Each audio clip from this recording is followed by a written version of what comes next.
Bakit walang napapanagot sa korupsyon sa Pilipinas?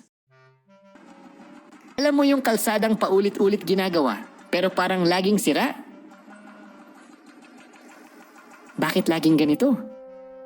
Ito ang tanong, bakit kahit obvious na may corruption, parang wala namang napaparusahan? Corruption, alam ng lahat. Pero bakit walang nahuhuli? Una, dahil mahina ang hustisya, mabagal ang kaso, at madalas nauuwi sa wala. Pangalawa, kultura ng impunity.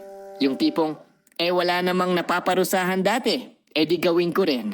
Justice delayed is justice denied. Lakas ng loob kasi walang takot. Pangatlo, may proteksyon mula sa taas. Kapag may koneksyon, madalas ligtas sa pag-uusik. Pangapat, kulang sa transparency. Mahirap makita kung saan napunta ang pondo. At higit sa lahat, takot ang tao. Walang tiwala kaya walang naglalakas ng loob. Takot, pagod, wala nang tiwala.